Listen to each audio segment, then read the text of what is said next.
La sala de audiencias del juzgado de familia era un espacio frío, impersonal, diseñado para despojar a las historias de su alma y reducirlas a expedientes. Me senté en una silla de madera dura, con la espalda recta, observando a mi hija Irene y a su prometido, Mateo. Sus sonrisas eran un veneno dulce, una mezcla de suficiencia y falsa compasión. Pablo Arce, su gestor, un hombre con un traje demasiado caro y una mirada evasiva, hablaba por mí. Deslizó una carpeta azul sobre la mesa del juez. Una carpeta que llevaba impreso el logo de Arce y Asociados. Explicó con una voz monótona y ensayada que yo, Leonor Castellanos, de 72 años, ya no poseía la capacidad de administrar mis propios asuntos. La jueza, una mujer de mi edad, asintió sin siquiera mirarme a los ojos, como si mi presencia fuera una formalidad incómoda. La presión social en esa sala era palpable, una neblina densa de condescendencia. El personal del juzgado me observaba con esa lástima profesional que es peor que el desprecio. Irene se inclinó hacia mí, su perfume caro invadiendo mi espacio, y susurró con una dulzura calculada. «Mamá, es por tu bien. Ya no puedes manejar estas cosas. Déjanoslo a nosotros». Sus palabras eran suaves, pero el acero bajo ellas era inconfundible. Querían que me sintiera frágil, incompetente, una reliquia que debía ser guardada en un desván. No respondí. Dejé que su veneno se derramara sin encontrar resistencia, que la narrativa que habían construido se solidificara en la mente de todos los presentes. Su mayor error, el que sellaría su destino, fue confundir mi silencio con debilidad.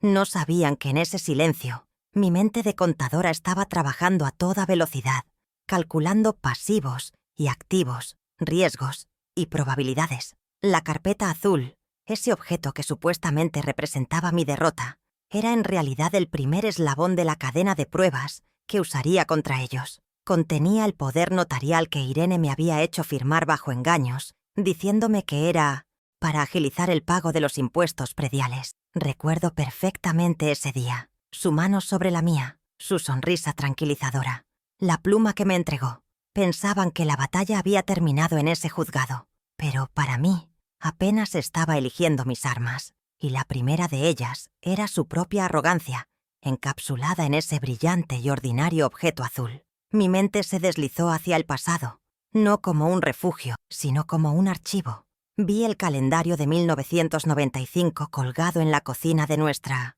casa en Los Fresnos, 432. Tenía 45 años, y mis noches olían a café recalentado y al polvo de los libros de contabilidad. Trabajaba turnos dobles en una pequeña empresa de transporte, sumando cifras hasta que los números bailaban frente a mis ojos. Cada turno extra era un ladrillo más en la pared de nuestro hogar. 15 años de mi vida dedicados a saldar la hipoteca de $180,000 de esa casa de 250 metros cuadrados. Una casa que no era solo una estructura, sino el contenedor de todos nuestros recuerdos, el escenario de cada sacrificio. Luego, la imagen cambió a un día gris del 2008. Estaba sentada en una joyería de aspecto lúgubre, el terciopelo del mostrador gastado bajo mis codos. Sobre él, el juego de joyas de oro de mi madre, la única herencia tangible que me había dejado. El joyero, un hombre con dedos manchados de ácido, las pesó y me ofreció $25,000. Acepté sin regatear. Ese dinero no era para mí, era para la maestría de Irene en el extranjero, su pasaporte a la vida que yo nunca pude tener. Guardé el recibo en mi cartera, un papel frágil que atestiguaba el peso de mi amor. Mi mirada en el reflejo del escaparate era triste, sí, pero también estaba llena de una esperanza que, ahora lo sé, estaba terriblemente mal depositada. ¿Y cómo olvidar el 2015? Diego, mi hijo mayor, el arquitecto de sueños frágiles, se sentó en mi mesa de la cocina con los hombros caídos. Necesitaba $50,000 para un negocio que, según él, lo lanzaría al estrellato. Profesional. Saqué el dinero de mis ahorros para la jubilación, el colchón que había tejido con décadas de prudencia. El negocio fracasó en menos de un año. Irene, al enterarse, no me consoló. Me recriminó con una frialdad que me heló el alma. Siempre ayudándolo a él, mamá. Ese dinero se perdió. Sus palabras no eran de preocupación, sino de cálculo. Fue un microabuso, uno de tantos, diseñado para aislarme, para hacerme sentir culpable de mi propia generosidad y sembrar la semilla de la duda sobre mi juicio. Estos no fueron eventos aislados, fueron parte de una campaña lenta y sistemática. Recuerdo a Irene interceptando el correo, quitándome las facturas con una sonrisa. «Yo me encargo, no te estreses», decía. Luego fue el acceso a mi banca en línea. «Es por seguridad, mamá, para que no te estafen». Cambió las contraseñas y se convirtió en la guardiana de mis finanzas. Y lo peor, el gaslighting sutil pero constante. Cuando preguntaba por el estado de mis cuentas, por un movimiento que no recordaba, su respuesta era siempre la misma. «Mamá, eso no fue así. Lo estás recordando mal». Poco a poco, me convirtieron en una extraña dentro de mi propia vida. Una sombra cuya memoria y capacidad eran constantemente cuestionadas. Me llamaban Leonor Castellanos, 72 años, contadora jubilada. Pero esa era solo la superficie que ellos veían. Debajo, mi mente seguía siendo tan analítica y metódica como siempre. Mi única vulnerabilidad, la que explotaron sin piedad, fue el amor, incondicional por mis hijos. Lo que ignoraban por completo era mi competencia oculta, un conocimiento profundo y práctico de contratos y leyes de propiedad, adquirido durante 30 años trabajando para una prestigiosa firma inmobiliaria. Mientras ellos veían a una anciana confundida, yo veía las lagunas en su plan, las cláusulas que no habían leído, la estructura legal que yo misma había construido para protegerme y que ellos, en su soberbia, ni siquiera sabían que existía. Irene, mi hija de Mifto, 38 años, gerente de marketing, siempre estuvo obsesionada con el estatus social, con la apariencia de éxito. Para ella, yo me había convertido en un cajero automático obsoleto, una fuente de recursos que debía ser gestionada de manera más eficiente. Su debilidad, su talón de Aquiles, era su abrumadora necesidad de validación pública, de ser vista como la anfitriona perfecta, la hija devota, la mujer de éxito. Era esa misma debilidad la que yo usaría como escenario para mi contraataque. Su prometido, Mateo Olivares, de 40 años, era el catalizador, un emprendedor de sonrisa fácil y bolsillos vacíos, cuya única habilidad era detectar la vulnerabilidad y explotarla.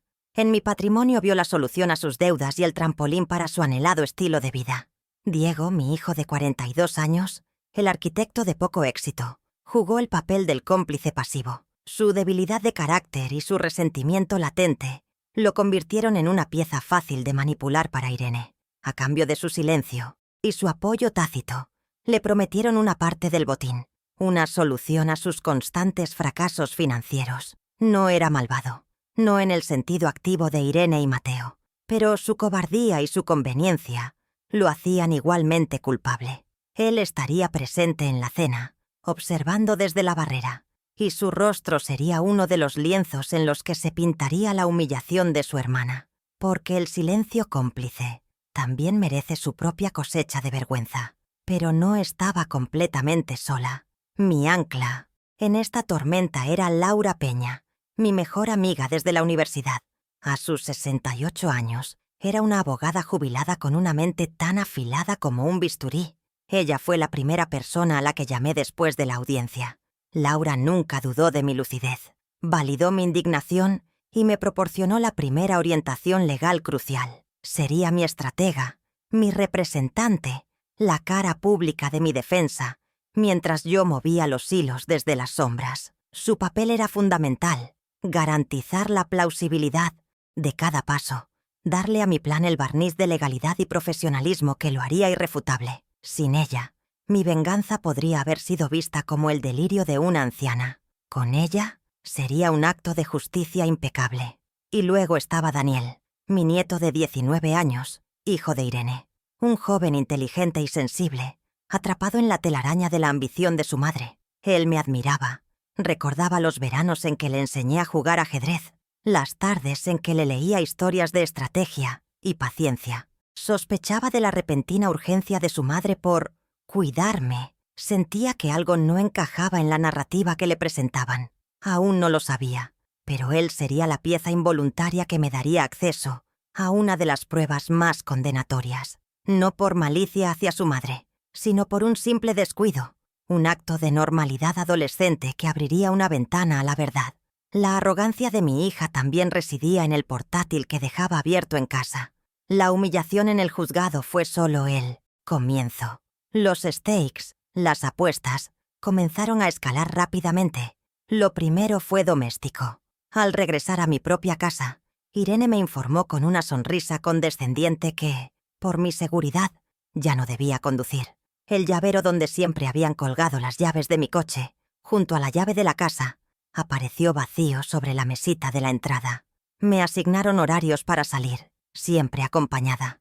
Mi hogar, el lugar que había construido con mis propias manos y mi propio sudor, se había convertido en una prisión de lujo, y yo, en su prisionera. La cámara de mi memoria enfoca ese llavero vacío, un símbolo potente de mi pérdida inicial de autonomía. El siguiente golpe fue financiero. Una semana después, llegó el extracto bancario. Lo abrí con un presentimiento que se confirmó al instante. Mis cuentas de ahorro, que contenían $85,000, el fruto de toda una vida de disciplina y previsión, estaban a cero. Cada centavo había sido transferido a una cuenta a nombre de mi cientos Irene. El papel blanco del extracto, con esa cifra redonda y brutal, se sentía como un grito silencioso en mis manos. Era el robo en su forma más pura, despojado de cualquier justificación. No era para cuidarme, no era por mi bien. Era la financiación de su boda, de su nueva vida, construida sobre las ruinas de la mía. ¿Creían que no me daría cuenta? Luego, el ataque se dirigió al corazón de mi legado, mi patrimonio. Una mañana, mientras regaba mis rosales, escuché el sonido metálico de un martillo. Un hombre estaba clavando un cartel de «Se vende» en mi jardín. El cartel, con letras rojas y audaces, era una afrenta, una declaración pública de que mi tiempo como dueña había terminado. La casa, mi fortaleza, valuada en $750,000, estaba siendo liquidada. Irene y Mateo ni siquiera se molestaron en decírmelo a la cara. Me enteré como una extraña, una vecina más, viendo cómo mi vida era puesta en el mercado. El sonido de ese martillo fue el que terminó de endurecer mi resolución. Ya no había vuelta atrás. La humillación pública que había comenzado en el juzgado alcanzó un nuevo nivel. Ser declarada interdicta provisionalmente era más que un tecnicismo legal. Era una marca, un estigma. En nuestro círculo social, la noticia se esparció como un reguero de pólvora, susurrada en cafés y clubes. La gente me miraba con una mezcla de lástima y morbo. La caída del martillo del juez, un sonido seco y definitivo, resonaba en mis oídos. Habían atacado mi reputación, intentando redefinirme como una anciana senil e incapaz. Querían borrar a la contadora competente, a la mujer fuerte, y reemplazarla con una caricatura de fragilidad que justificara sus acciones. No se daban cuenta de que estaban avivando un fuego que creían extinguido. El último nivel, el más aterrador, amenazaba mi libertad y mi salud.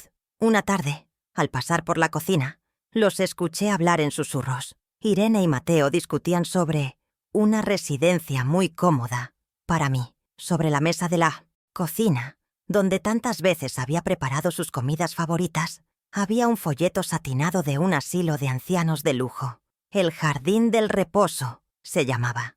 La ironía era cruel. El plan era claro. Una vez que tuvieran el dinero de la casa, me internarían contra mi voluntad, quitándome de en medio para siempre. Ya no se trataba solo de dinero o propiedades, se trataba de mi existencia. Me estaban borrando y tenía que actuar antes de que fuera demasiado tarde. Fue entonces cuando activé mi propio plan, uno que había permanecido latente durante años. La primera pieza, la prueba reina, estaba esperándome en la bóveda de una sucursal del Banco Nacional. Se trataba de un contrato de fideicomiso irrevocable que yo misma había redactado con un abogado en 2005.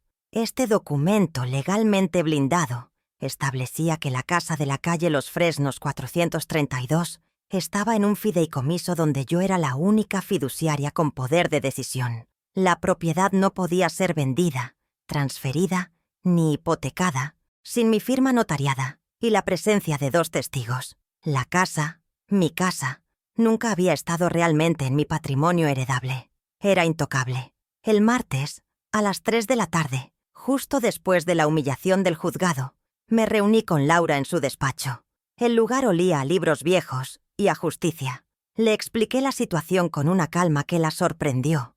No derramé una sola lágrima. En lugar de eso, le entregué una pequeña llave de latón, la llave de mi caja de seguridad en el Banco Nacional. «Dentro de esa caja, Laura», le dije, «está el cimiento sobre el que se derrumbará todo su castillo de naipes».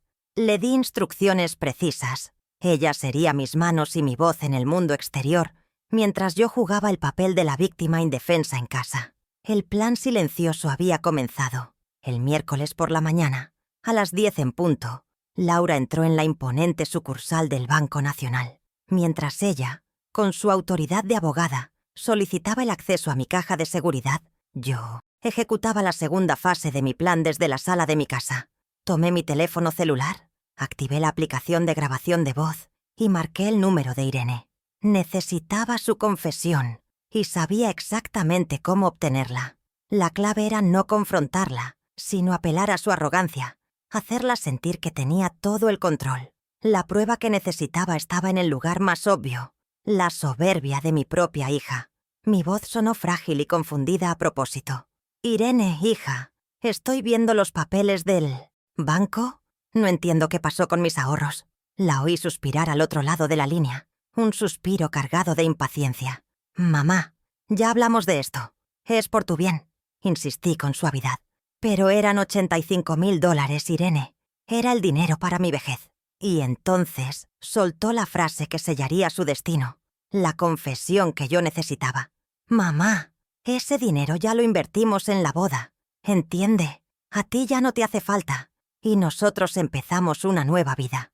No había remordimiento en su voz, solo una lógica fría y egoísta. Apreté el botón para detener la grabación. La tenía. Más tarde ese día, le mostré la grabación a Laura en su despacho. Reproduje el audio desde mi celular. La onda de sonido verde que se movía en la pantalla era la visualización de la traición de mi hija. Laura escuchó con atención, su rostro impasible. Cuando la voz de Irene terminó, Laura simplemente asintió. «Esto es oro, Leonor. Es una prueba clara de dolo y apropiación indebida». La grabación, junto con el extracto bancario en ceros, formaba una narrativa irrefutable. Ya no era mi palabra contra la suya. Era su propia voz, su propia confesión, la que la condenaría. El segundo pilar de mi caso estaba firmemente en su lugar. La tercera prueba llegó de la mano del destino, o más bien, de la negligencia adolescente. El jueves por la mañana, mi nieto Daniel había salido deprisa para la universidad, dejando el portátil de su madre abierto sobre la mesa del comedor. Al pasar, mis ojos se posaron en la pantalla. Un correo electrónico estaba abierto, con el asunto «Solución L». Era de Mateo para Irene. Mi corazón latió un poco más rápido. Me incliné y leí. La frase que vi me heló la sangre, pero también me llenó de una certeza gélida. «Tenemos que acelerar el proceso con tu mamá antes de que se dé cuenta del poder que firmó». Era la prueba de la conspiración, la intención documentada de defraudarme. Tomé mi celular y, con manos firmes, fotografié la pantalla. Me aseguré de que la fecha, los remitentes y la frase incriminatoria fueran perfectamente legibles. Esta evidencia era crucial porque demostraba que no se trataba de un malentendido o de una gestión torpe, sino de un plan premeditado. Mateo, el cerebro manipulador, presionando a Irene para ejecutar el fraude. Esta fotografía, autenticable por los metadatos del archivo, conectaba a Mateo directamente con el engaño del poder notarial y la transferencia de mis fondos. La red se estaba cerrando sobre ellos, y ellos, absortos en los preparativos de su gran fiesta, no tenían ni la menor idea. La última pieza del rompecabezas era el propio poder notarial fraudulento, una copia del cual Laura obtuvo fácilmente del registro público. El jueves por la tarde, en su despacho, extendimos los dos documentos uno al lado del otro sobre la gran mesa de caoba. El poder notarial que les daba control sobre mis asuntos y el contrato de fideicomiso irrevocable de 2005. En una pantalla dividida imaginaria, la verdad era ineludible. El poder notarial era un documento poderoso, sí, pero era inútil para vender la casa. La casa no era un asunto mío que pudieran administrar. Era una entidad legal separada, protegida por un fideicomiso que me nombraba a mí, y solo a mí, como la única con autoridad. Firmé un papel, pero el cimiento legal era mío. Le dije a Laura, señalando la cláusula clave en el contrato del fideicomiso. Ella sonrió, una sonrisa de satisfacción profesional. Este fideicomiso anula cualquier intento de venta, basado en ese poder. Es un defecto de forma, un vicio de origen. La venta es nula, Leonor. Teníamos todas las pruebas, el documento maestro que protegía la casa, la grabación que probaba el robo del dinero, los correos que demostraban la conspiración y la comparación de los documentos que evidenciaba el fraude. El arsenal estaba completo. Solo faltaba elegir el campo de batalla y el momento exacto para atacar. El jueves por la mañana, a las 9 en punto, Laura presentó una moción de emergencia en el mismo juzgado que me había humillado. Solicitó la anulación inmediata de la interdicción provisional, citando fraude y presentando copias de las pruebas que habíamos reunido. Además, solicitó el congelamiento cautelar de todas las cuentas bancarias a nombre de Irene Castellanos y Mateo Olivares para evitar que siguieran dilapidando mi dinero. La jueza, la misma que no me había mirado a los ojos, ahora tenía sobre su escritorio un expediente que no podía ignorar. La segunda fase de mi plan, la ofensiva legal, había comenzado. El sistema que habían usado en mi contra ahora se volvía hacia ellos. A las 4 de la tarde de ese mismo jueves, un mensajero entregó una notificación extrajudicial en la oficina del agente inmobiliario que gestionaba la venta de mi casa. La notificación, redactada por Laura, informaba al supuesto comprador y a la inmobiliaria que la venta quedaba invalidada por un defecto de forma y vicio de origen. Se adjuntaba una copia certificada del contrato de fideicomiso. El cartel de "se vende" en mi jardín ya no era más que un adorno inútil. Había cortado de raíz su principal fuente de financiación. Imaginé la llamada frenética del agente inmobiliario a Irene, la confusión, la primera grieta apareciendo en su fachada de control total. Mientras tanto, en casa, yo mantenía mi papel. Me mostraba dócil, un poco más ausente cada día. Irene y Mateo, demasiado ocupados con los detalles de su inminente cena de compromiso, apenas lo notaban. Hablaban del evento con entusiasmo, de los invitados importantes que asistirían, del menú, de la música. La invitación con caligrafía dorada llegó para mí. Nos encantaría que estuvieras allí, mamá. Será una noche especial. No sabían cuán especial sería. La cena de compromiso, su gran escenario para celebrar su ascenso social, sería mi escenario. Y ellos, sin saberlo, serían los protagonistas de su propia y espectacular caída. Mañana, todo cambiaría. La noche del viernes llegó, cargada de una electricidad silenciosa. El salón principal del club hípico de la ciudad estaba decorado con un lujo ostentoso que gritaba «dinero nuevo». 50 invitados, la flor y nata de la sociedad local, charlaban animadamente, ajenos al drama que estaba a punto de desatarse. Irene, radiante en un vestido de diseñador, y Mateo, con su sonrisa de conquistador, se movían entre las mesas, recibiendo felicitaciones. Yo me senté en la mesa de honor, una figura serena y casi invisible en mi vestido gris, perla. En mi bolso, junto a un pañuelo de seda, descansaba un pequeño altavoz Bluetooth y una copia notariada del fideicomiso. La trampa estaba lista. Después del plato principal, Irene tomó un micrófono. Su voz, amplificada por los altavoces, llenó el salón. Agradeció a todos por venir y luego se giró hacia mí. Quiero hacer un agradecimiento especial a mi querida madre, Leonor, aunque ya no está del todo con nosotros, dijo, con una inflexión de falsa pena que revolvió el estómago. Nos dio su bendición y, más importante, sus recursos para empezar este maravilloso sueño. Un murmullo de compasión recorrió la sala. Los invitados me miraron con esa lástima que tanto detestaba. Era el momento perfecto. La habían puesto sobre un pedestal y la caída sería mucho más dolorosa. Dejé que los aplausos se apagaran. Luego, con una calma que contrastaba con la emoción impostada de Irene, me levanté. Todas las miradas se volvieron hacia mí. Cogí mi copa de agua. «Gracias, Irene, por tus amables palabras», comencé, mi voz firme y clara, sin necesidad de micrófono. «Hablas de un regalo, de tus recursos para empezar un sueño, pero creo que ha habido un pequeño malentendido sobre quién era, y sigue siendo, la dueña de ese regalo». Un silencio incómodo empezó a instalarse en el salón. La sonrisa de Irene vaciló por primera vez. Mateo frunció el ceño, confundido. El espectáculo acababa de comenzar. «Para aclarar las cosas», continué, sacando el pequeño altavoz de mi bolso y colocándolo sobre la mesa. Lo conecté a mi celular con un simple toque. «Les pido un momento de su atención». Presioné «reproducir». La voz de Irene, clara y nítida, llenó el silencio absoluto del salón. «Mamá, ese dinero ya lo invertimos en la boda. Entiende, a ti ya no te hace falta, y nosotros empezamos una nueva vida». El jadeo colectivo fue audible. Vi el color desaparecer del rostro de mi hija, reemplazado por una máscara de pánico y furia. Mateo la miró, incrédulo. El primer golpe había sido certero, directo al corazón de su mentira. No les di tiempo a reaccionar.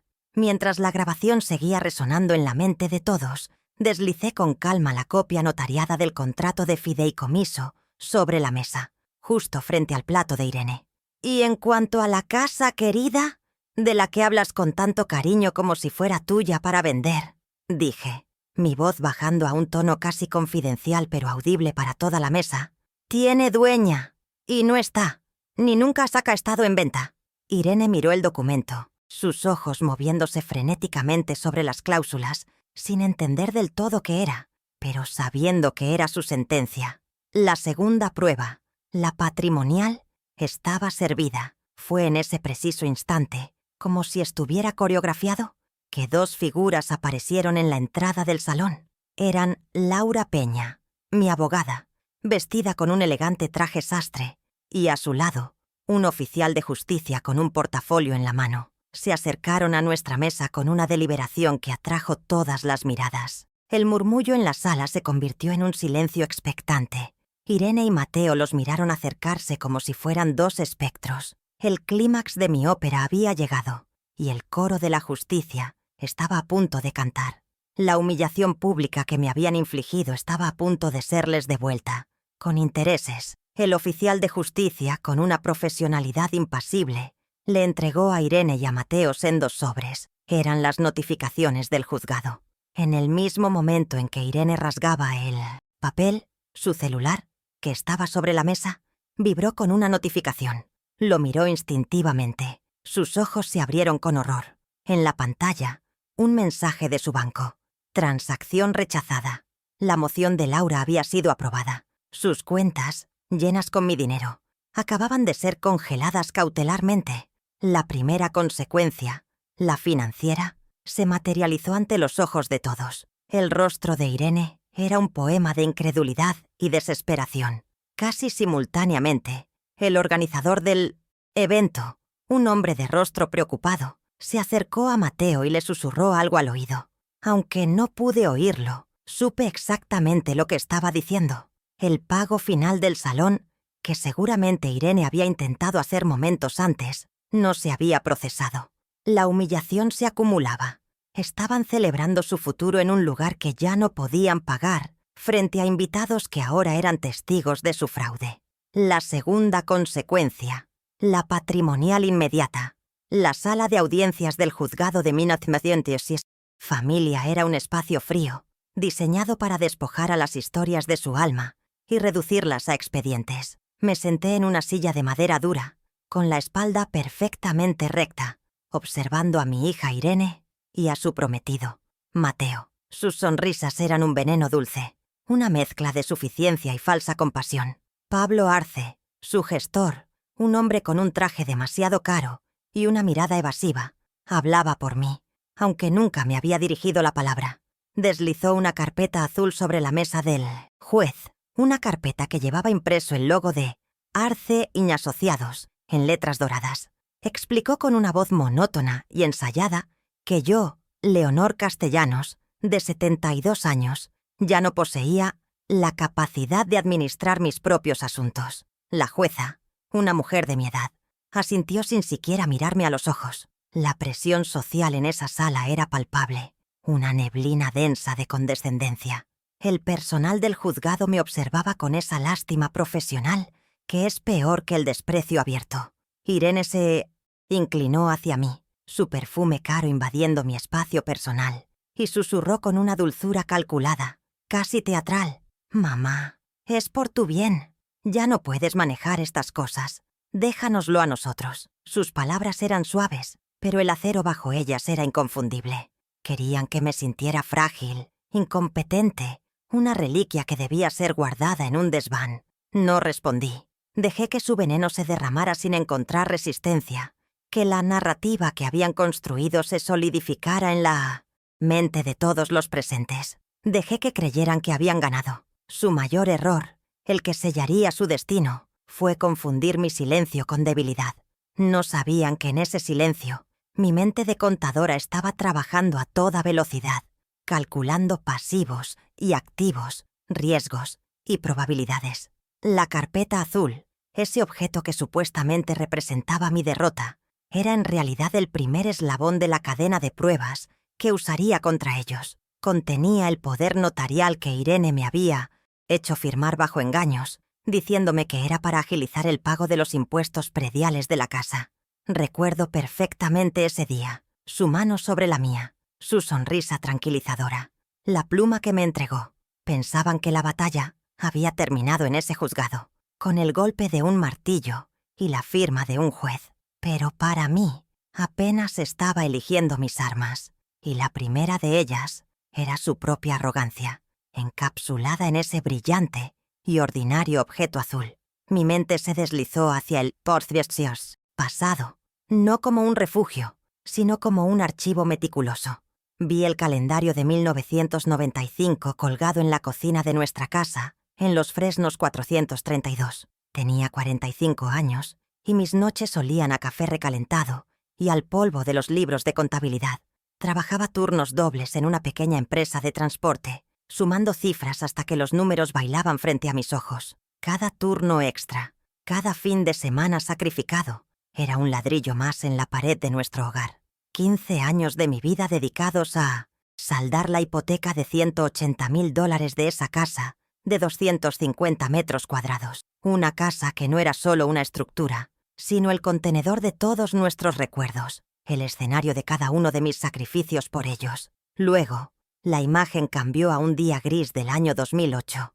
Estaba sentada en una joyería de aspecto lúgubre, el terciopelo del mostrador gastado bajo mis codos. Sobre él, el juego de joyas de oro de mi madre, la única herencia tangible que me había dejado, brillaba bajo una luz amarillenta.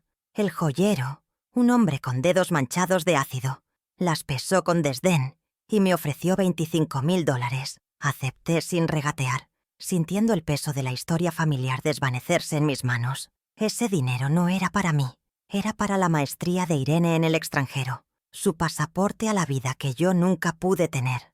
Guardé el recibo en mi cartera, un papel frágil que atestiguaba el peso de mi amor. Mi mirada en el reflejo del escaparate era triste, sí, pero también estaba llena de una esperanza que, ahora lo sé, estaba terriblemente mal depositada. ¿Y cómo olvidar el 2015?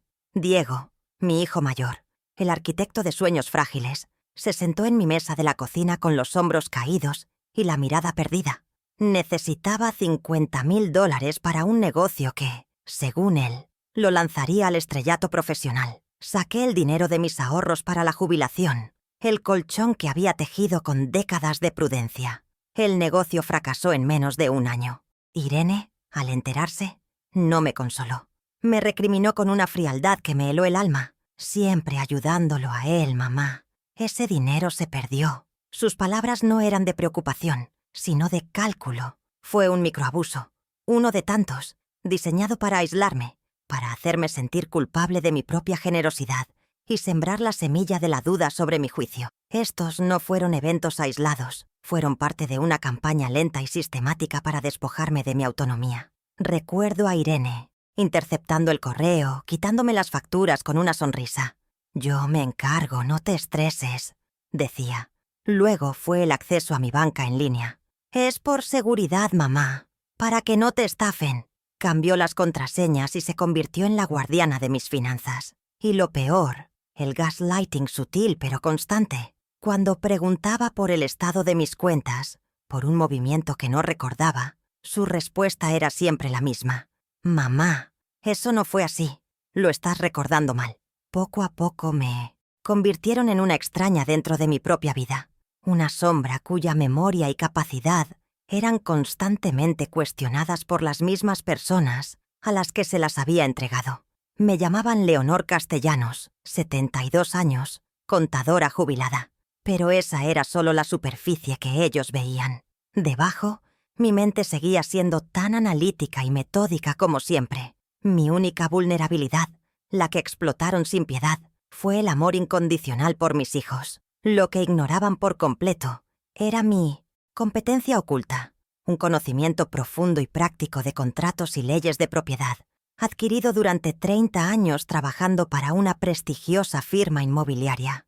Mientras ellos veían a una anciana confundida, yo veía las lagunas en su plan, las cláusulas que no habían leído, la estructura legal que yo misma había construido para protegerme y que ellos, en su soberbia, ni siquiera sabían que existía. ¿Cómo podían saberlo? Nunca se tomaron el tiempo de conocerme de verdad. Irene, mi hija de 38 años, gerente de marketing, siempre estuvo obsesionada con el estatus social, con la apariencia de éxito. Para ella, yo me había convertido en un cajero automático obsoleto, una fuente de recursos que debía ser gestionada de manera más eficiente. Su debilidad, su talón de Aquiles, era su abrumadora necesidad de validación pública, de ser vista como la anfitriona perfecta, la hija devota, la mujer de éxito. Era esa misma debilidad la que yo usaría como escenario para mi contraataque. Su prometido, Mateo Olivares, de 40 años, era el catalizador, un emprendedor de sonrisa fácil y bolsillos vacíos, cuya única habilidad era detectar la vulnerabilidad y explotarla. En mi patrimonio vio la solución a sus deudas y el trampolín para su anhelado estilo de vida. Diego, mi hijo de 42 años, el arquitecto de poco éxito, jugó el papel del cómplice pasivo. Su debilidad de carácter y su resentimiento latente lo convirtieron en una pieza fácil de manipular para Irene. A cambio de su silencio y su apoyo tácito, le prometieron una parte del botín, una solución a sus constantes fracasos financieros. No era malvado, no en el sentido activo de Irene y Mateo, pero su cobardía y su conveniencia lo hacían igualmente culpable. Él estaría presente en la cena, observando desde la barrera, y su rostro sería uno de los lienzos en los que se pintaría la humillación de su hermana, porque el silencio cómplice también merece su propia cosecha de vergüenza, y yo me aseguraría de que la recibiera. Pero no estaba completamente sola. Mi ancla en esta tormenta era Laura Peña, mi mejor amiga desde la universidad.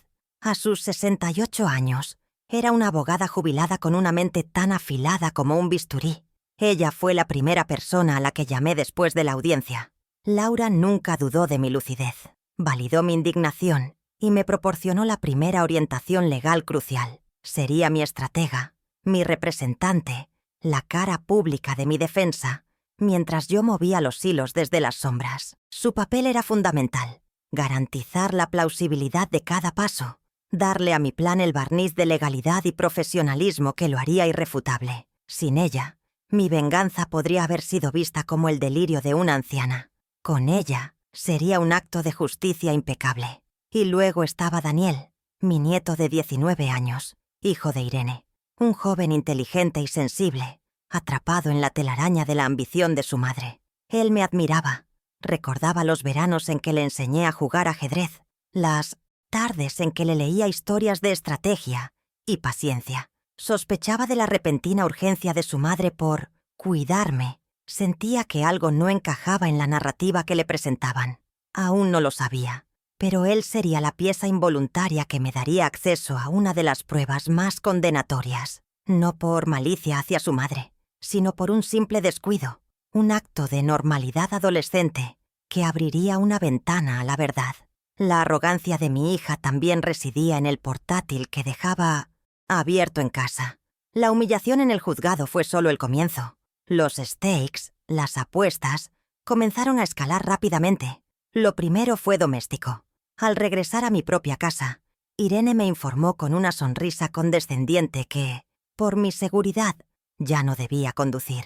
El llavero donde siempre habían colgado las llaves de mi coche, junto a la llave de la casa, apareció vacío sobre la mesita de la entrada. Me asignaron horarios para salir, siempre acompañada. Mi hogar, el lugar que había construido con mis propias manos y mi propio sudor, se había convertido en una prisión de lujo, y yo, en su prisionera. La cámara de mi memoria enfoca ese llavero vacío, un símbolo potente de mi pérdida inicial de autonomía. La pregunta no era si me defendería, sino cuándo. El siguiente golpe fue financiero. Una semana después, llegó el extracto bancario. Lo abrí con un presentimiento que se confirmó al instante. Mis cuentas de ahorro, que contenían $85,000, el fruto de toda una vida de disciplina y previsión, estaban a cero. Cada centavo había sido transferido a una cuenta a nombre de Irene. El papel blanco del extracto, con esa cifra redonda y brutal, se sentía como un grito silencioso en mis manos. Era el robo en su forma más pura, despojado de cualquier justificación. No era para cuidarme, no era por mi bien. Era la financiación de su boda, de su nueva vida, construida sobre las ruinas de la mía. ¿Creían que no me daría cuenta? ¿Que no guardaría ese papel como prueba? Luego, el ataque se dirigió al corazón de mi legado, mi patrimonio. Una mañana, mientras regaba mis rosales, escuché el sonido metálico de un martillo. Un hombre estaba clavando un cartel de «Se vende» en mi jardín. El cartel, con letras rojas y audaces, era una afrenta, una declaración pública de que mi tiempo como dueña había terminado. La casa, mi fortaleza, valuada en $750,000, estaba siendo liquidada. Irene y Mateo ni siquiera se molestaron en decírmelo a la cara. Me enteré como una extraña, una vecina más, viendo cómo mi vida era puesta en el mercado. El sonido de ese martillo fue el que terminó de endurecer mi resolución. Ya no había vuelta atrás, solo un camino hacia adelante, y sería sobre sus ruinas. La humillación pública que había comenzado en el juzgado alcanzó un nuevo nivel. Ser declarada interdicta provisionalmente era más que un tecnicismo legal. Era una marca, un estigma. En nuestro círculo social, la noticia se esparció como un reguero de pólvora, susurrada en cafés y clubes. La gente me miraba con una mezcla de lástima y morbo. La caída del martillo del juez, un sonido seco y definitivo, resonaba en mis oídos. Habían atacado mi reputación, intentando redefinirme como una anciana senil e incapaz. Querían borrar a la contadora competente, a la mujer fuerte, y reemplazarla con una caricatura de fragilidad que justificara sus acciones. No se daban cuenta de que estaban avivando un fuego que creían extinguido, un fuego que los consumiría por completo. El último nivel, el más aterrador, amenazaba mi libertad y mi salud. Una tarde, al pasar por la cocina, los escuché hablar en susurros. Irene y Mateo discutían sobre una residencia muy cómoda, para mí. Sobre la mesa de la cocina, donde tantas veces había preparado sus comidas favoritas, había un folleto satinado de un asilo de ancianos de lujo. El Jardín del Reposo se llamaba. La ironía era cruel. El plan era claro. Una vez que tuvieran el dinero de la casa, me internarían contra mi voluntad, quitándome de en medio para siempre. Ya no se trataba solo de dinero o propiedades, se trataba de mi existencia. Me estaban borrando, y tenía que actuar antes de que fuera demasiado tarde, antes de que su plan se volviera irreversible. Fue entonces cuando activé mi propio plan, uno que había permanecido latente durante años, una contingencia que esperaba nunca tener que usar. La primera pieza, la prueba reina, estaba esperándome en la bóveda de una sucursal del Banco Nacional. El martes, a las 3 de la tarde, justo después de la humillación del juzgado, me reuní con Laura en su despacho. El lugar olía a libros viejos y a justicia. No derramé una sola lágrima. En lugar de eso, le entregué una pequeña llave de latón, la llave de mi caja de seguridad.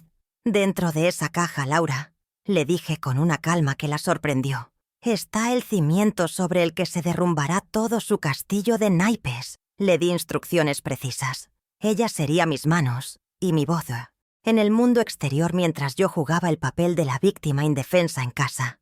El plan silencioso había comenzado. El miércoles por la mañana, a las 10 en punto, Laura entró en la imponente sucursal del Banco Nacional. Mientras ella, con su autoridad de abogada, solicitaba el acceso a mi caja de seguridad, yo observaba el jardín desde mi ventana, sintiendo cómo las piezas del tablero comenzaban a moverse a mi favor. Laura me describiría luego la escena. El frío del mármol, el sonido metálico de la gran puerta de la bóveda, el momento en que las dos llaves, la suya y la del empleado del banco, giraron al unísono. Dentro de la caja de acero solo había un sobre grueso de papel manila. Dentro de ese sobre descansaba el documento que lo cambiaría todo. Un contrato de fideicomiso irrevocable que yo misma había redactado con un abogado en 2005, mucho antes de que la codicia nublara la mente de mi hija. Ese documento, legalmente blindado, establecía con una claridad meridiana que la casa de la calle Los Fresnos 432 estaba en un fideicomiso donde yo era la única fiduciaria con poder de decisión. La propiedad no podía ser vendida, transferida ni hipotecada sin mi firma notariada y la presencia de 2 testigos. La cámara de mi mente enfocó la cláusula clave, la que había memorizado hace años, y el sello impecable del notario. La casa, mi casa, nunca había estado realmente en mi patrimonio heredable. Era intocable. El poder notarial que Irene me hizo firmar era un arma, sé poderosa, pero apuntaba al objetivo equivocado. ¿Cómo podrían vender algo que, legalmente, yo no poseía de forma directa? El primer pilar de su fraude acababa de desmoronarse en el silencio de una bóveda bancaria. Mientras Laura aseguraba el pilar maestro de mi defensa, yo ejecutaba la segunda fase de mi plan desde la sala de mi casa. Tomé mi teléfono celular, activé la aplicación de grabación de voz, respiré hondo y marqué el número de Irene.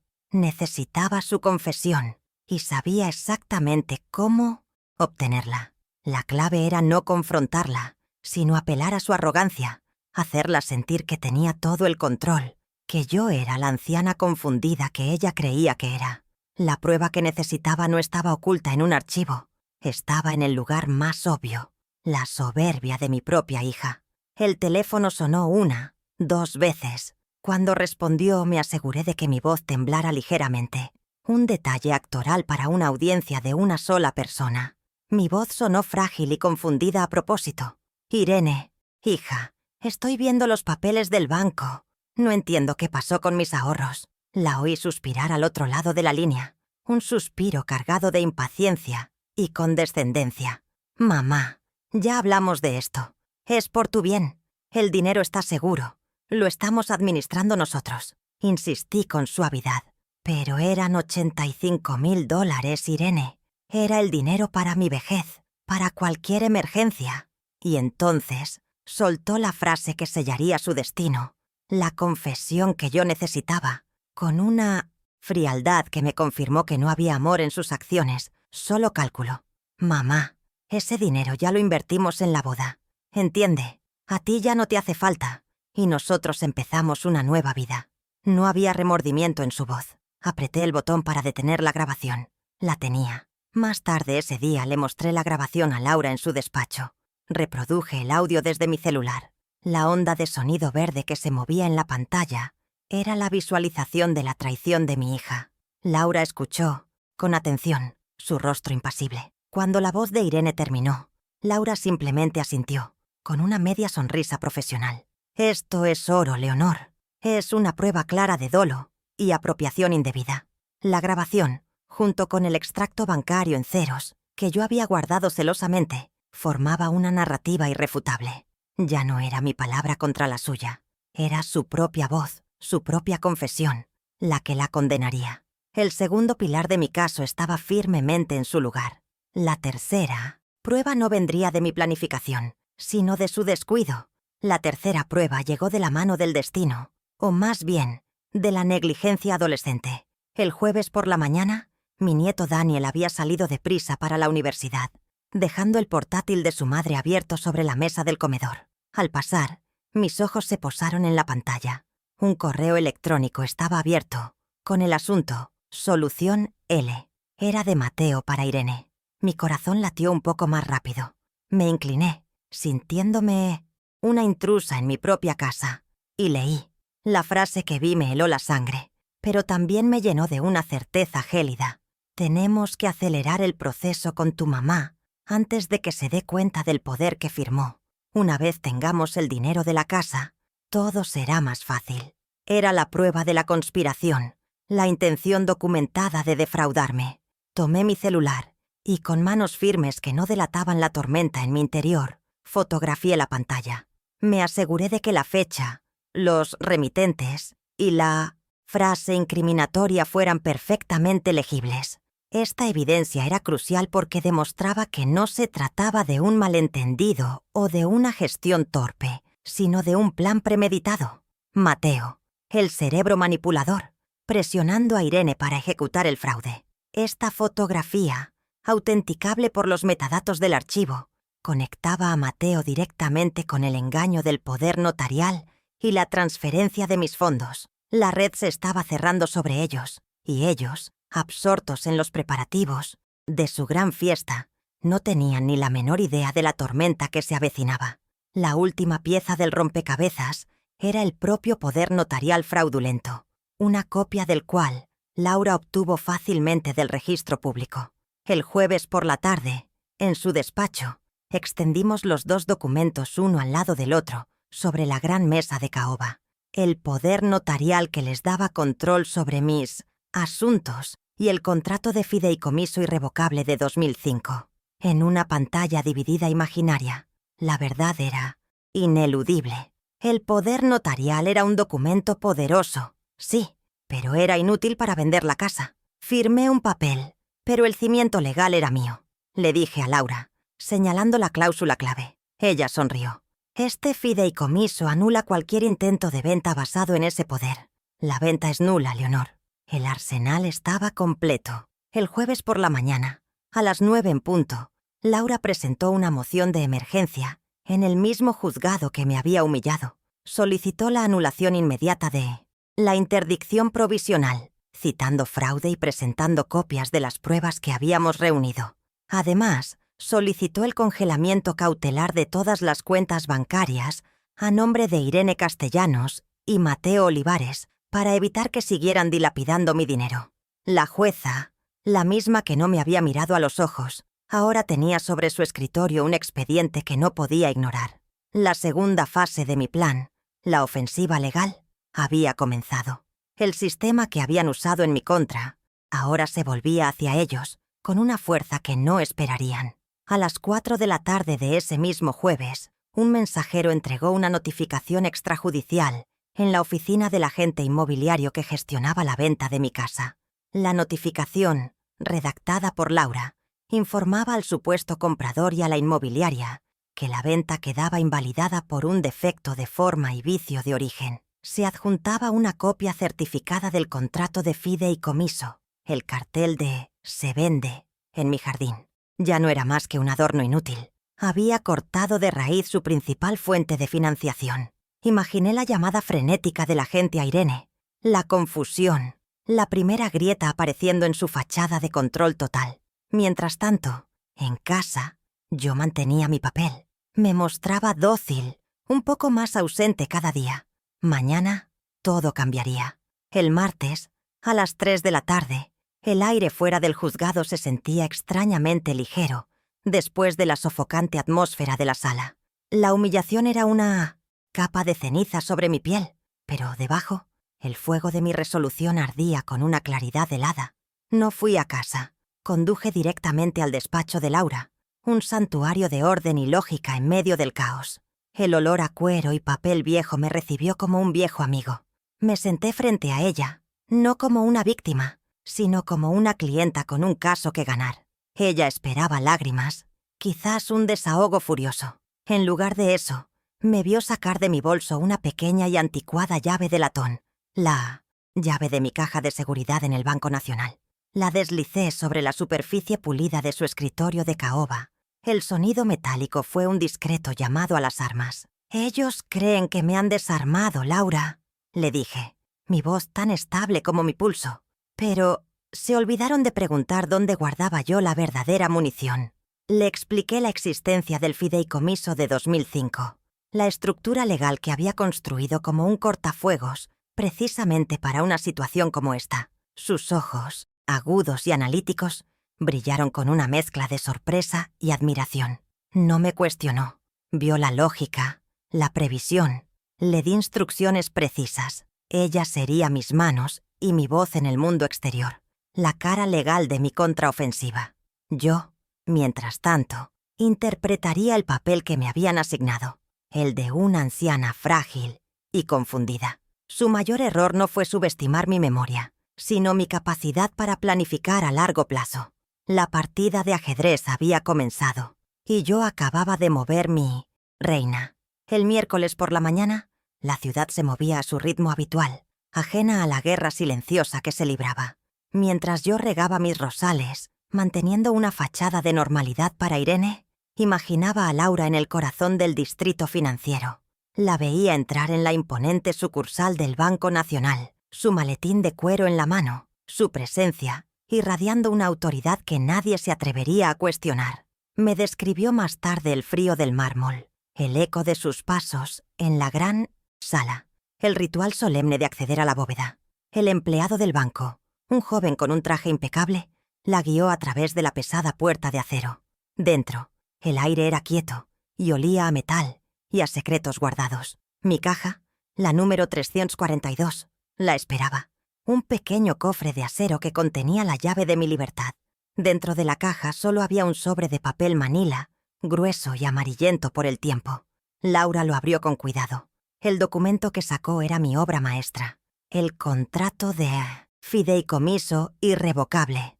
Unas pocas páginas unidas por un listón rojo, pero cada palabra era un ladrillo en la fortaleza que protegía mi hogar. La cláusula clave, la que yo había memorizado, era inequívoca. La propiedad de los Fresnos, 432, solo podía ser alterada por mí, Leonor Castellanos, como única fiduciaria, con mi firma notariada y en presencia de 2 testigos. El sello del notario, prensado en el papel, era un escudo irrompible.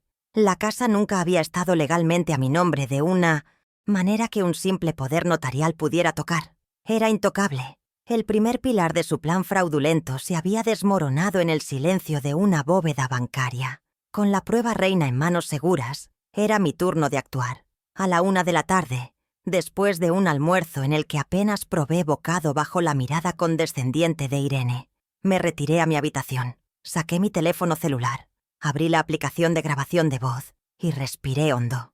El corazón me latía con una calma gélida. Marqué su número. Necesitaba su confesión y sabía que su arrogancia sería mi mejor aliada. Cuando respondió, me aseguré de que mi voz sonara temblorosa, quebrada por la confusión. «Irene, hija», comencé, interpretando mi papel a la perfección. «¿Qué pasó con el dinero de mis ahorros? El extracto dice que no hay nada». La trampa estaba tendida y solo tenía que esperar a que ella, en su soberbia, caminara directamente hacia ella. Su suspiro al otro lado de la línea fue exactamente como lo esperaba, cargado de impaciencia, como si estuviera lidiando con una niña caprichosa. «Mamá, ya te lo expliqué. Lo estamos administrando por tu bien», insistí con una nota de falsa desesperación. «Pero eran $85.000, Irene. Era todo lo que tenía para mi vejez». Y entonces me lo entregó. La frase que se convertiría en su sentencia, pronunciada con una frialdad que aún me hiela los huesos. «Mamá, ese dinero ya lo invertimos en la boda. Entiende, a ti ya no te hace falta. Y nosotros empezamos una nueva vida». No había culpa, solo una lógica cruel y utilitaria. Apreté el botón rojo en la pantalla. La grabación se detuvo. El segundo pilar de mi caso, la prueba del robo, estaba ahora encapsulado en un archivo de audio en mi teléfono. El jueves por la mañana, la tercera prueba cayó en mis manos por pura casualidad, o quizás como una recompensa del universo por mi paciencia. Daniel, mi nieto, salió corriendo hacia la universidad, dejando el portátil de su madre abierto sobre la mesa del comedor. Al pasar, una línea en la pantalla captó mi atención. Un correo electrónico de Mateo a Irene, con el asunto Solución L. Me incliné, y mis ojos leyeron la frase que lo confirmaba todo. Tenemos que acelerar el proceso con tu mamá antes de que se dé cuenta del poder que firmó. Era la prueba irrefutable de la conspiración, de la intención premeditada. Con manos firmes, fotografié la pantalla, asegurándome de que cada detalle fuera visible. Ahora tenía el dolo, el robo y la conspiración. El arsenal estaba completo. Con todas las pruebas reunidas, Laura actuó con la velocidad de un depredador. A las 9 en punto de ese mismo jueves, presentó una moción de emergencia en el mismo juzgado que me había condenado sin mirarme.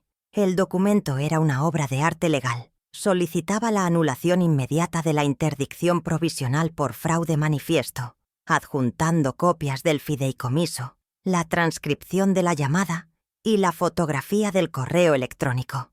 Además, solicitaba el congelamiento cautelar e inmediato de todas las cuentas bancarias a nombre de Irene Castellanos y Mateo Olivares. La jueza, la misma que había aceptado la carpeta azul sin cuestionarla, ahora tenía sobre su escritorio una bomba de tiempo legal. El sistema que ellos habían usado para aplastarme ahora se volvía contra ellos con una fuerza implacable. La segunda fase de mi plan, la ofensiva, había comenzado. La maquinaria de la justicia, aunque a veces lenta, puede ser terriblemente eficiente cuando se la impulsa con la verdad. Mientras yo continuaba mi actuación en casa, Laura me mantenía informada con mensajes de texto discretos. A las 4 de la tarde, se ejecutó el siguiente paso. Un mensajero con aspecto oficial entregó una notificación extrajudicial en la elegante oficina de la inmobiliaria que gestionaba la venta de mi casa. El documento, redactado por Laura con una precisión quirúrgica, informaba tanto a la gente como al supuesto comprador que cualquier transacción sobre la propiedad de los Fresnos 432 era nula de pleno derecho. Se adjuntaba una copia certificada del contrato de fideicomiso. El cartel de «Se vende» en mi jardín se había convertido, en un instante, en un monumento a su fracaso. Imaginé la cadena de llamadas frenéticas que seguirían. El agente inmobiliario llamando a Irene, su voz una mezcla de pánico y acusación. Irene, intentando entender cómo su plan perfecto podía tener un fallo tan fundamental. Mateo, tratando de mantener la calma, buscando una explicación que no existía. La primera grieta real había aparecido en su fachada de control absoluto. Les había cortado el acceso a la principal fuente de financiación para su nueva vida. Mi casa, valorada en $750.000. Mientras ellos se sumergían en la confusión, yo podaba mis rosales, sintiendo la textura áspera de las tijeras en mi mano. Cada corte era una metáfora, podando las ramas muertas para que el jardín pudiera florecer de nuevo. La venganza, como la jardinería, requiere paciencia y precisión. En casa, la atmósfera se volvió extrañamente tensa, aunque ellos no sabían por qué. Atribuían mi silencio a mi supuesta decadencia, sin sospechar que era el silencio de la estrategia. Estaban completamente absortos en los preparativos de su gran evento, la cena de compromiso. Hablaban sin cesar de la lista de invitados, del menú de 5 platos, del prestigio del club hípico. Su mundo se había reducido a la apariencia, a la validación pública que tanto anhelaban. Escuchaba sus conversaciones con una serenidad casi antinatural, sabiendo que cada detalle que planeaban para su noche de triunfo era, en realidad, un ladrillo más en el escenario de su propia humillación. Estaban construyendo su propio patíbulo, y yo solo tenía que esperar el momento adecuado para accionar la palanca. El jueves por la noche, Irene me entregó la invitación. Era una tarjeta gruesa, de color marfil, con sus nombres y los de Mateo grabados en una caligrafía dorada y pretenciosa. «Nos encantaría que estuvieras allí, mamá», dijo, con esa dulzura artificial que ya no me engañaba. «Será una noche muy especial para nosotros». Sostuve la tarjeta en mis manos, sintiendo su peso. No era una invitación, era un desafío. Era la culminación de su plan para exhibirme como su dependiente, para celebrar su victoria sobre mi tumba financiera y social. Acepté con una sonrisa dócil. «Claro que iré, hija. No me lo perdería por nada del mundo. Y era verdad. No me lo perdería, porque esa noche no sería su celebración. Sería mi tribunal. Mientras ellos dormían, ajenos a la tormenta que se cernía sobre ellos, yo repasaba mi plan una última vez. Todas las piezas estaban en su lugar. Las pruebas eran irrefutables. La ofensiva legal estaba en marcha. El escenario estaba preparado. No se trataba solo de recuperar mi dinero o mi casa. Se trataba de recuperar mi nombre, mi dignidad, mi historia. Querían borrar a la contadora, a la madre que se sacrificó, a la mujer, inteligente y capaz, y reemplazarla con una caricatura senil. Mañana, frente a 50 de sus amigos y socios más importantes, les recordaría quién era yo. Les demostraría que los años no solo traen arrugas, sino también la sabiduría para construir defensas que ni la codicia más feroz puede derribar. El viernes llegó, un día claro y soleado que contrastaba con la oscuridad que se avecinaba para mi hija. Pasé el día en una calma deliberada, eligiendo mi vestido, un sencillo pero elegante traje de seda gris perla, y preparando mi bolso. Dentro, junto a mis llaves y mi pañuelo, coloqué un pequeño altavoz Bluetooth, una copia notariada del fideicomiso y mi teléfono celular, completamente cargado. Cada objeto era un arma, cuidadosamente seleccionada. No sentía nervios, solo una profunda y serena certeza. Habían confundido mi amor con debilidad y mi silencio con rendición.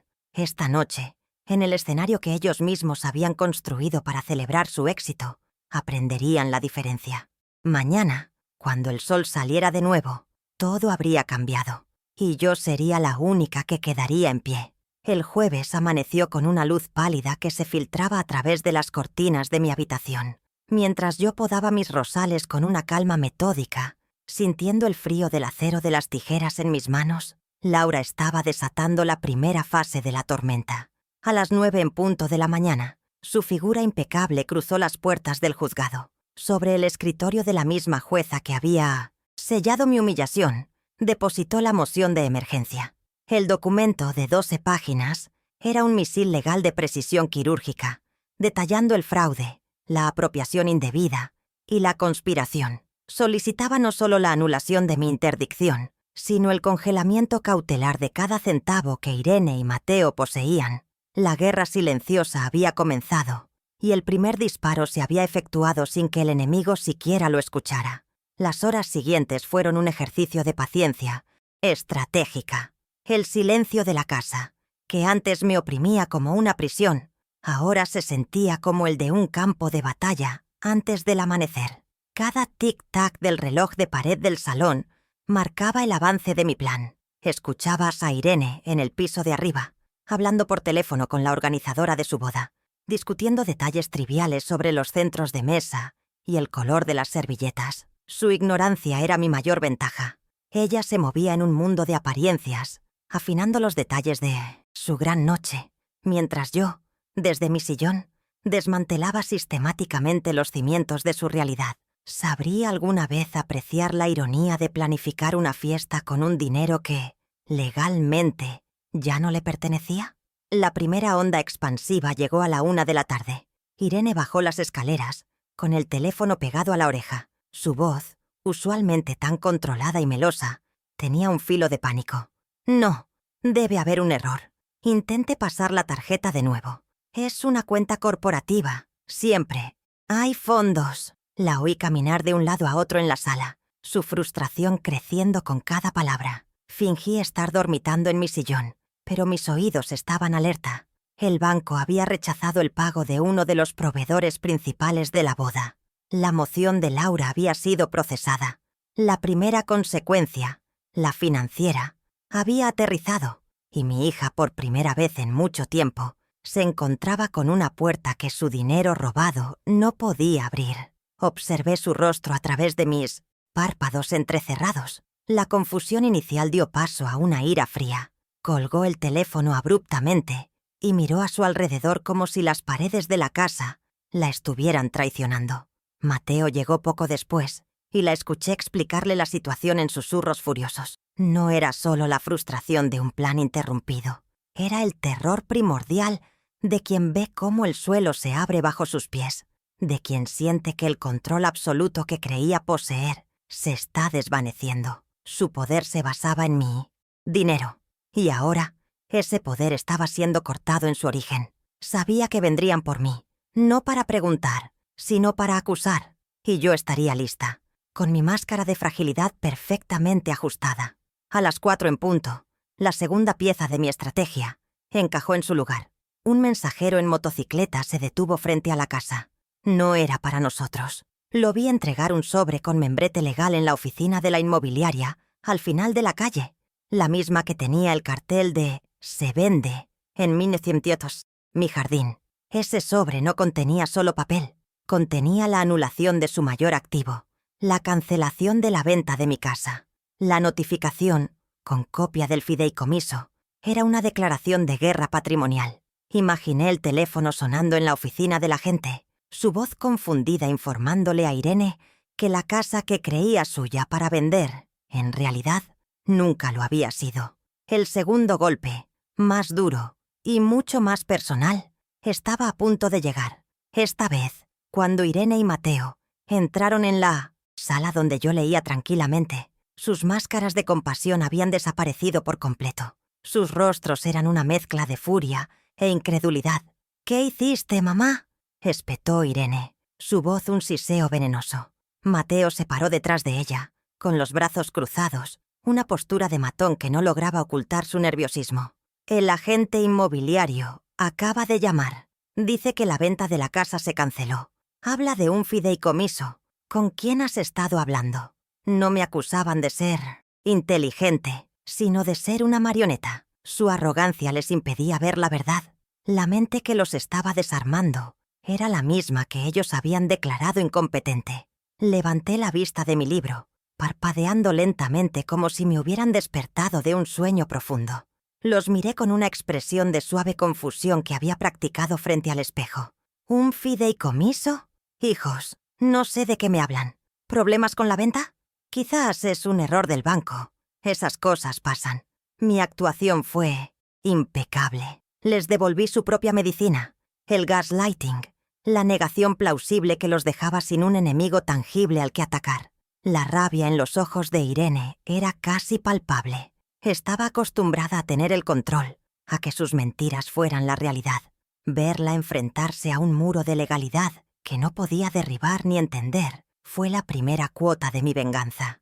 Vi cómo se miraban, una comunicación silenciosa y errónea pasando entre ellos. Llegaron a la conclusión equivocada, la única que su soberbia les permitía.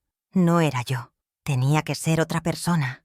Quizás Laura, mi vieja amiga abogada, actuando por su cuenta por un sentido de lealtad mal entendido. O quizás Diego, mi hijo, en un torpe intento de sabotear a su hermana para obtener una porción más grande del pastel. Nunca, ni por un segundo, consideraron que la estratega, la jugadora de ajedrez que movía las piezas desde las sombras, era yo. Me subestimaron hasta el final, y esa fue la clave de mi victoria. Me dejaron en el centro del tablero, creyendo que yo era un peón, sin darse cuenta de que era la reina. Tras unos minutos de discusión acalorada entre ellos, Irene recuperó una fracción de su compostura. Se acercó a mí, su rostro una máscara de control forzado. De su bolso sacó la invitación dorada para la cena de compromiso y la colocó sobre la mesita a mi lado. «A pesar de todo esto, mamá», dijo, su voz tensa, «queremos que estés allí mañana. Es importante para la familia». Era un último intento de reafirmar su poder, de ponerme de nuevo en mi lugar como la anciana senil que debía presenciar su triunfo. Tomé la invitación, sentí el peso del cartón caro en mis manos. «Por supuesto, hija», respondí con una sonrisa dócil. No me lo perdería. La trampa estaba lista, y ellos acababan de confirmar su asistencia. Esa noche, la casa se llenó de un silencio diferente, uno cargado de sospecha y planes frustrados. Ellos creían que habían contenido el problema, que la cena de compromiso sería su oportunidad para reafirmar su estatus y dejar atrás estos molestos contratiempos. Dejaron sobre mi mesita de noche la invitación dorada, un trofeo de su supuesta victoria, un símbolo de que, a pesar de los obstáculos, El espectáculo debía continuar. No sabían que no era una invitación, sino una citación. Una citación a su propio juicio público, donde el jurado serían sus amigos, las pruebas serían irrefutables, y la jueza, la única con el poder real para dictar sentencia, sería yo. Mañana por la noche, el telón finalmente se levantaría. La noche del viernes llegó, cargada de una electricidad silenciosa que solo yo parecía sentir. El salón principal del club hípico de la ciudad estaba decorado con un lujo ostentoso que gritaba «dinero nuevo», no elegancia heredada. Candelabros de cristal arrojaban una luz fría sobre mesas vestidas de lino blanco, y el aire olía a lirios y a la ambición de mi hija. 50 invitados, la flor y nata de la sociedad local, charlaban animadamente, ajenos al drama, que estaba a punto de desatarse. Irene, radiante en un vestido de diseñador color esmeralda, y Mateo, con su sonrisa de conquistador perfectamente ensayada, se movían entre las mesas, recibiendo felicitaciones y cosechando la admiración que tanto anhelaban. Eran los reyes de una fiesta pagada con el botín de su traición, y no tenían idea de que su reinado estaba a punto de terminar. Me senté en la mesa de honor, una figura serena y casi invisible en mi vestido gris perla, una sombra en medio de su brillante celebración. Observaba la escena no con rencor, sino con la distancia de un estratega que ve cómo todas las piezas enemigas se han movido exactamente a la posición deseada para el jaque mate. En mi bolso de mano, junto a un pañuelo de seda, descansaba mi arsenal, un pequeño altavoz Bluetooth, una copia notariada del fideicomiso y mi celular, el testigo digital de su codicia. Diego, mi hijo, estaba en una mesa lejana, su rostro una máscara de incomodidad, el cómplice silencioso a punto de presenciar la implosión de la conspiración de la que había decidido formar parte. La trampa estaba lista, y los invitados eran el jurado involuntario. Después del plato principal, un salmón que apenas probé, Irene tomó un micrófono. Su voz, amplificada por los altavoces, llenó el salón con una dulzura empalagosa. Agradeció a todos por venir, por compartir su felicidad. Luego, como había previsto, se giró hacia mí, su rostro adoptando una expresión de tierna condescendencia. «Quiero hacer un agradecimiento muy especial a mi querida madre, Leonor», dijo, y sentí 50 pares de ojos posarse sobre mí. «Aunque ya no está del todo con nosotros», continuó, su voz quebrándose con una emoción perfectamente fingida. «Nos dio su bendición, y más importante, sus recursos para empezar este maravilloso sueño». Un murmullo de compasión y admiración por su supuesta generosidad recorrió la sala. Era el momento perfecto. La habían puesto sobre un pedestal, y la caída sería mucho más dolorosa. Dejé que los aplausos se apagaran, que el eco de su mentira se asentara en el aire.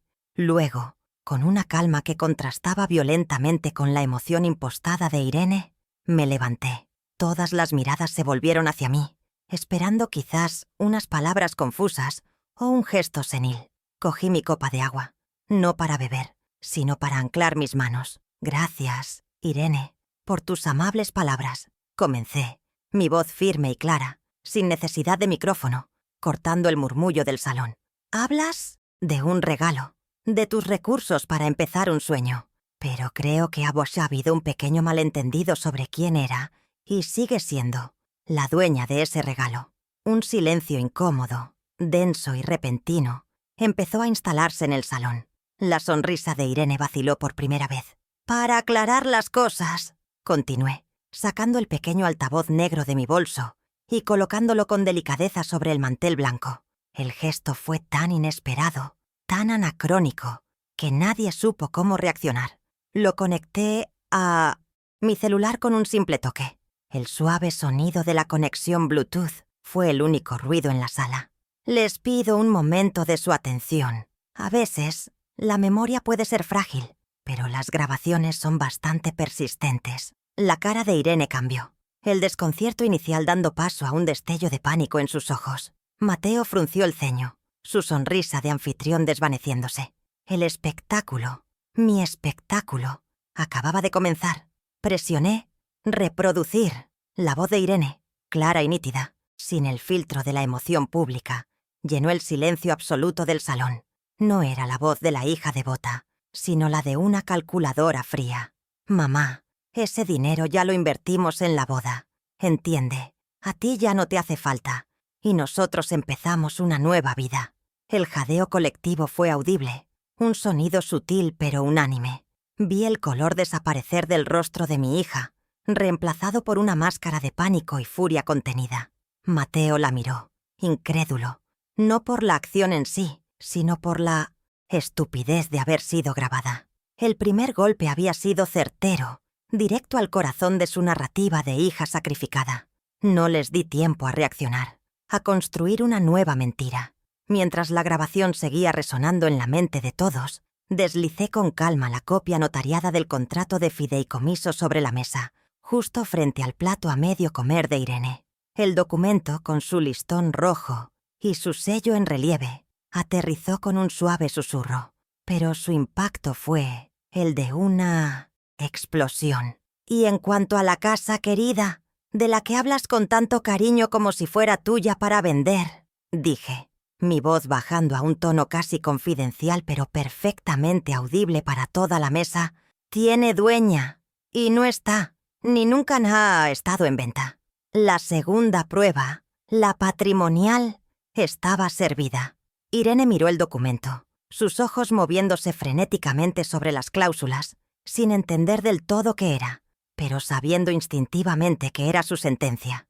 El papel era una barrera física, un muro legal que ella no podía escalar. Pude ver el momento exacto en que comprendió que el activo más valioso, la casa de $750,000, que era la piedra angular de sus planes, nunca había estado a su alcance. Su respiración se aceleró. Su mano tembló ligeramente al lado de su copa de champán. El murmullo en la sala creció. La gente en las mesas cercanas se inclinaba para intentar ver el documento, para entender la magnitud del drama que se desarrollaba ante ellos. Fue en ese preciso instante, como si estuviera coreografiado por un dramaturgo experto, que dos figuras aparecieron en la entrada del salón. Eran Laura Peña, mi abogada, vestida con un elegante traje sastre azul marino, y a su lado, un oficial de justicia con un portafolio de cuero en la mano. Se acercaron a nuestra mesa con una deliberación solemne que atrajo todas las miradas.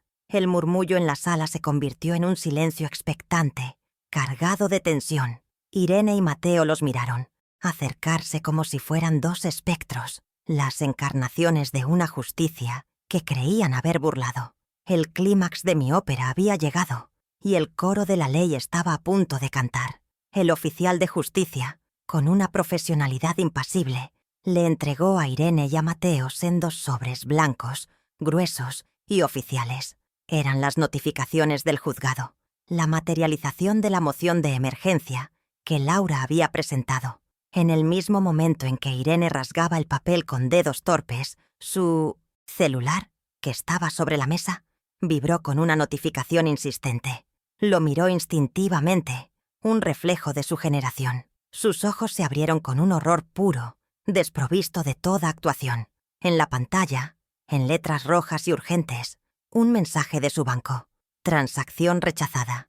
La primera consecuencia, la financiera, se materializó ante los ojos de todos. Sus cuentas, llenas con mis $85,000, acababan de ser congeladas cautelarmente. Casi simultáneamente, el Porof, organizador del evento, un hombre de rostro preocupado y traje impecable, se acercó a Mateo y le susurró algo al oído.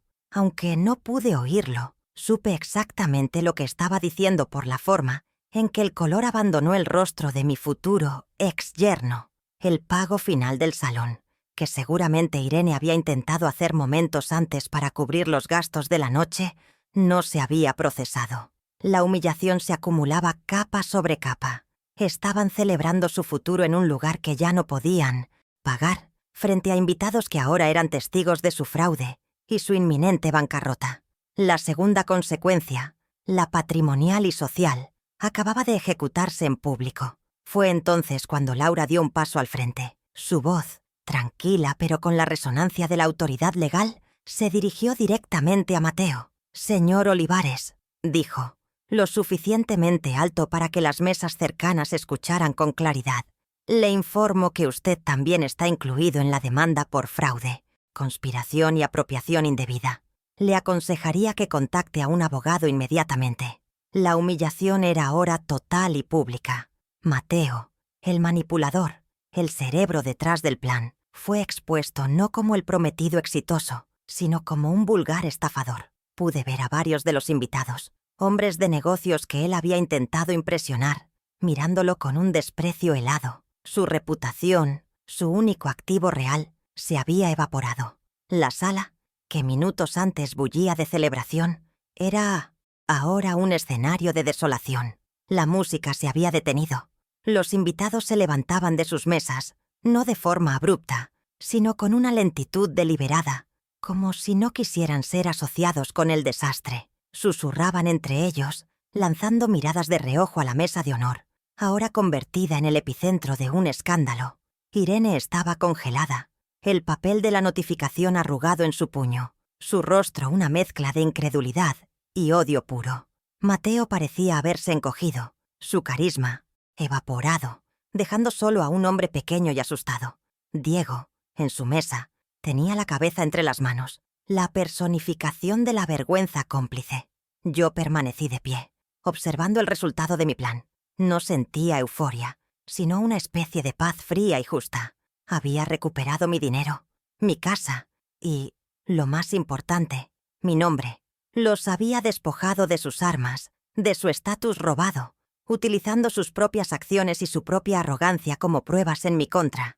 Me habían declarado incompetente, una reliquia del pasado que ya no entendía el mundo. Pero en esa sala, frente a su mundo, les había demostrado que la contadora jubilada todavía sabía hacer un balance. Y en el libro de cuentas de nuestra familia, la deuda que ellos habían acumulado con su traición, finalmente, había sido cobrada. Mientras Laura me escoltaba con una mano en mi espalda, pasamos junto a la mesa de Irene.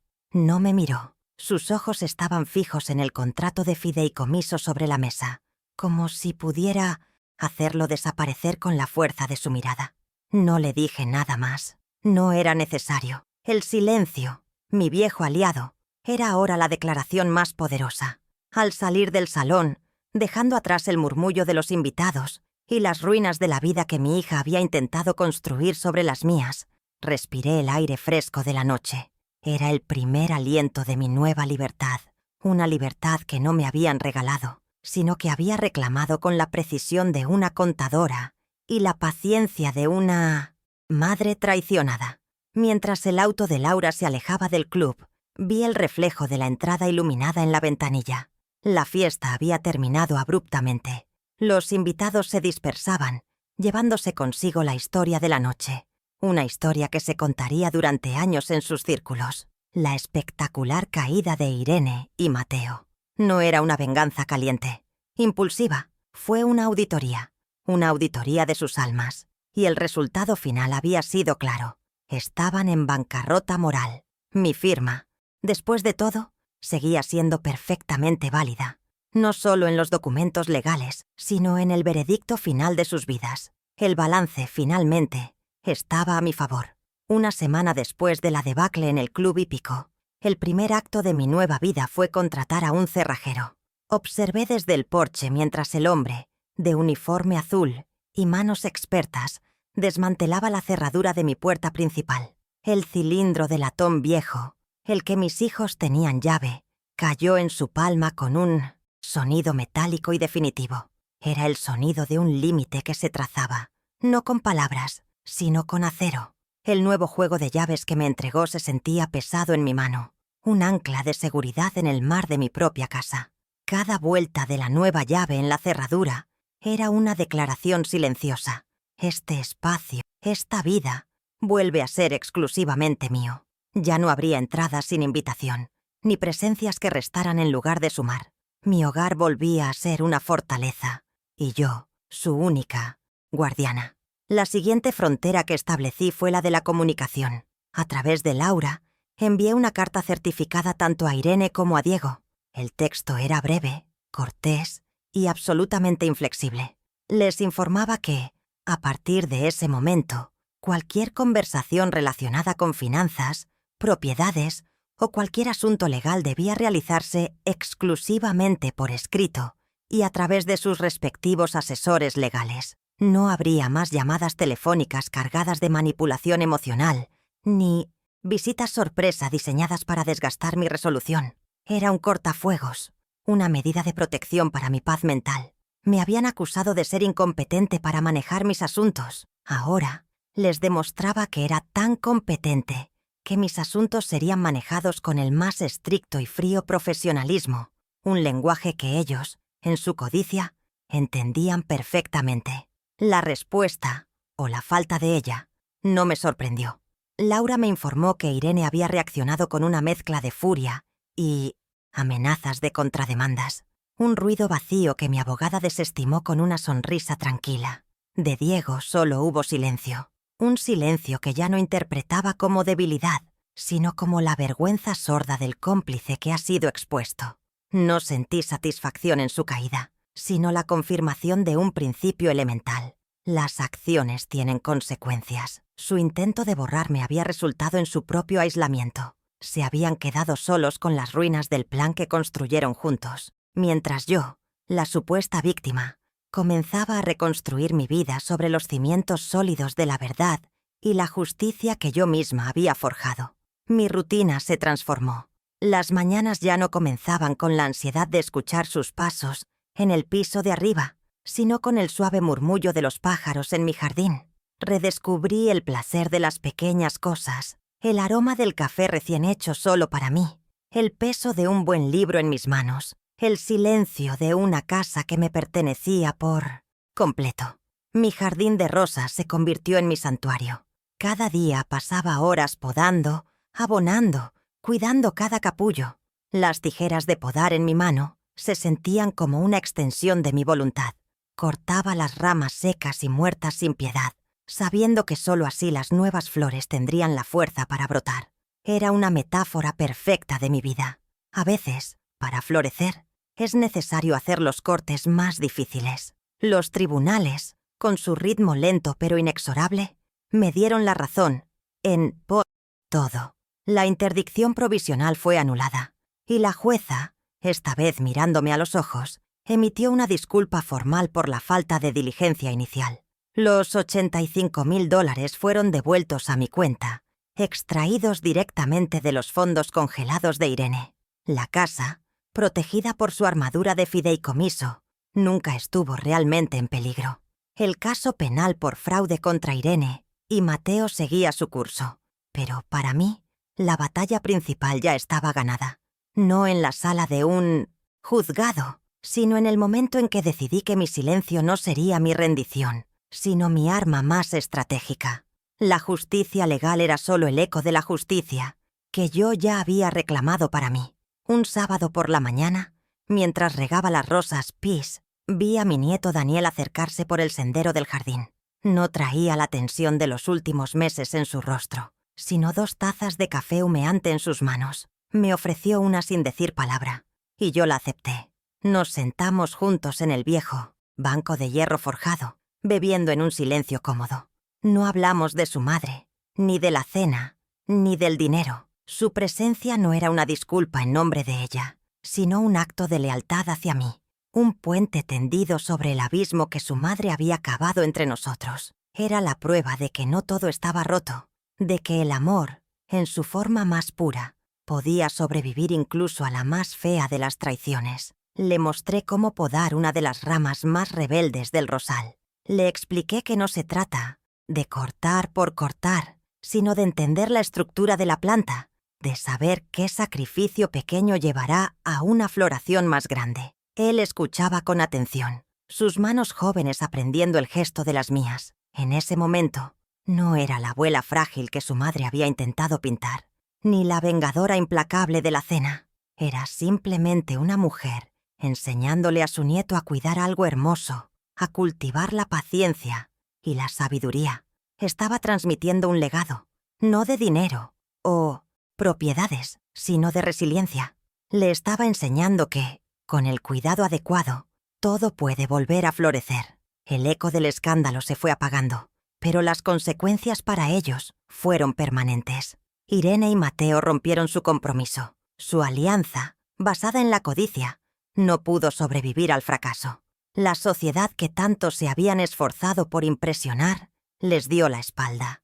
Mateo desapareció, probablemente en busca de otra fortuna que saquear.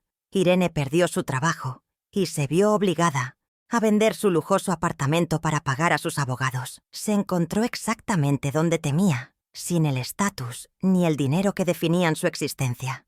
No fue mi venganza lo que la destruyó. Fue el colapso de una vida construida sobre cimientos de mentiras. El precio de su traición fue su propia identidad.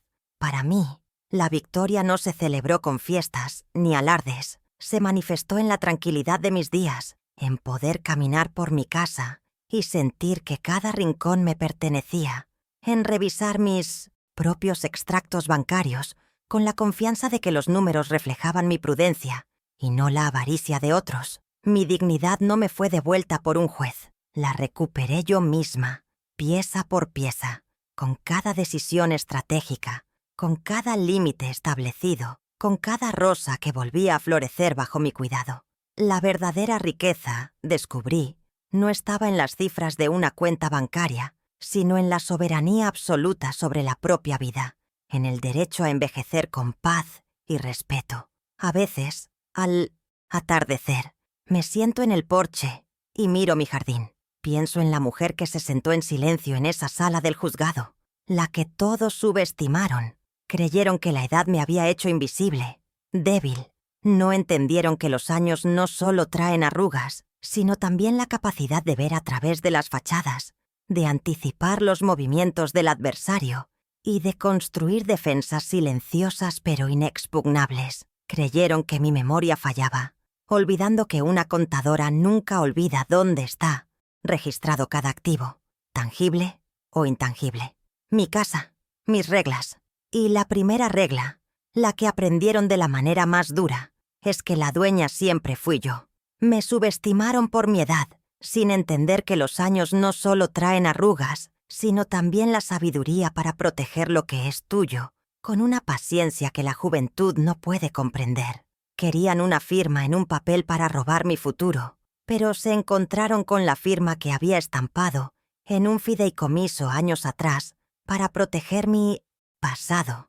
Aprendieron de la forma más pública y humillante que mi memoria, al igual que mi firma en un contrato, sigue siendo perfectamente válida, y su valor como el mío es innegociable.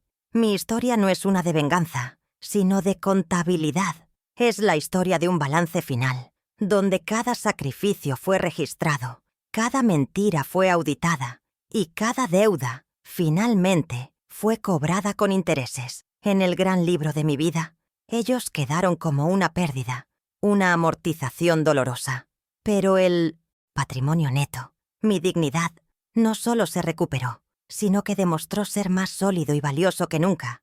Y ese, al final, es el único activo que realmente importa.